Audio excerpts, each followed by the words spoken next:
Welcome to CUTV News. I'm Steve, and I'm joined by Cliona. We're going to talk about M.I.A.'s controversial Born Free video, which was posted on her website on Monday and banned from YouTube already, and creating an uproar of whether it's too far, where the boundaries of art and politics lie, and just what the problem is. So you've seen the video. What do you think the main issues could be of this? Or maybe first just give a little brief explanation of what the video is about.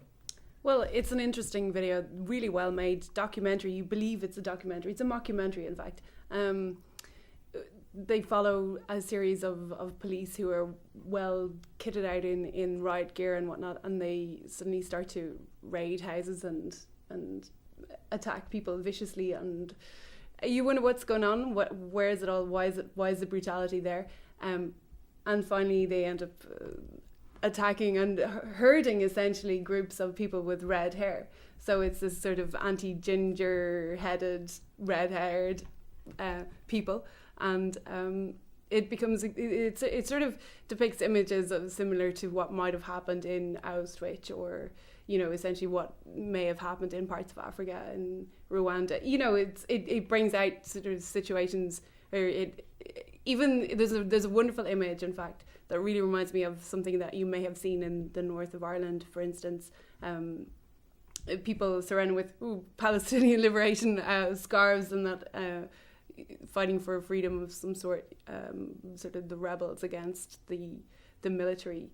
And they're all carted off in this old style sort of school bus, very sort of North American, then brought out into the middle of nowhere, into a desert, and attacked, and there's all sorts of brutality. Yet it's not as brutal or as vicious as what video games that we have, around the place, or other YouTube things, or even what's on the news right now about what's happening in the Middle East and Afghanistan and Iraq, when they show highlights and there's issues of the military, actually not mockumentary, exactly, but in real life doing this. Do you think the controversy might be that instead of showing the news, and instead of it being a them versus us, like a Westerner versus Middle Eastern, that the issue is because it's red-headed white people? Is that the issue, or is it just the violence?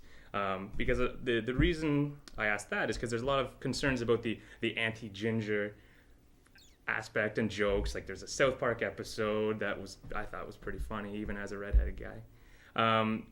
But there was also, in the news, a Kick a Ginger Day, where it started on Facebook. It grew in a huge popularity. And if you just Google Kick a Ginger Day in Canada, there was suspensions across the country of red-headed children that were bullied, beaten, kicked to the ground, and people suspended just because of their red hair. Do you think this has something to do, it's yanked because of that? Or do you think it's just the violence? Because, as you said, there's violence all over the place. Why is this one so bad? Yeah, exactly. I mean, there are two elements. Either one, it is something they're afraid that might sort of create some sort of incitement against red-headed people. As you said, there have been cases of that, which it's shocking to even consider. Yet at the same time, if you think about it, red-headed people are believed to be a minority. There are many jokes again made about that, which is all very, very relevant.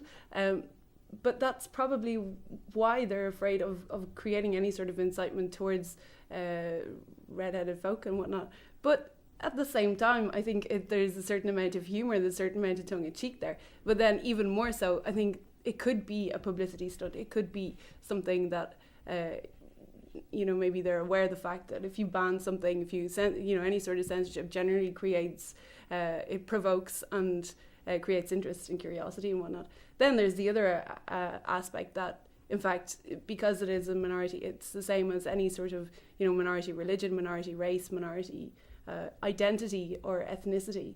So it's sort of an example. And because M.I.A. is Singaporean, in Sri Lankan, of origin, then she's raising obvious issues that she's aware of and has dealt with. And I mean, she's a visual artist too, so she can take in all these political aspects. So. Yeah. And what do you think that there's a lot of artists making comments about Iraq, Afghanistan, and everything, sort of a modern or this generation's Vietnam, it's been called, and in the 60s there's all these artists protesting about what's going on.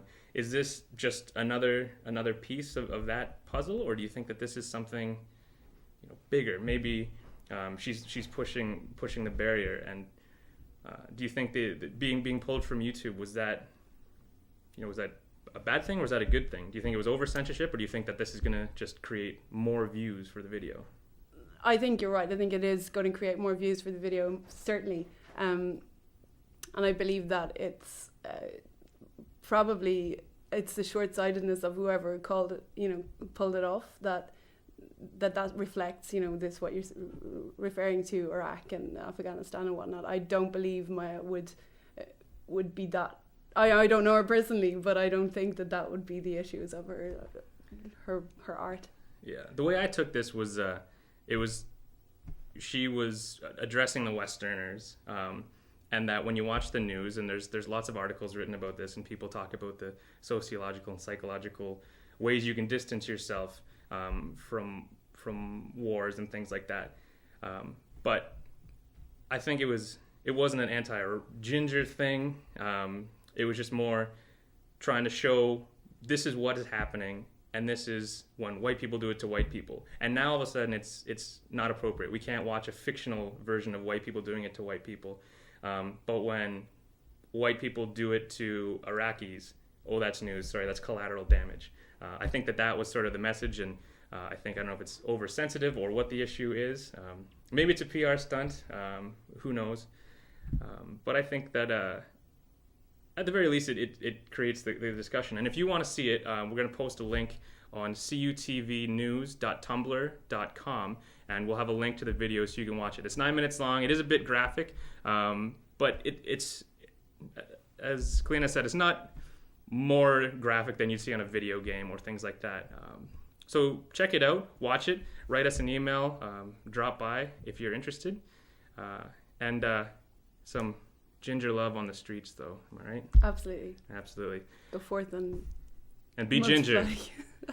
Thanks for watching CUTV News. I'm Steve for Cliona. We hope you have a fantastic weekend, and we'll see you next week.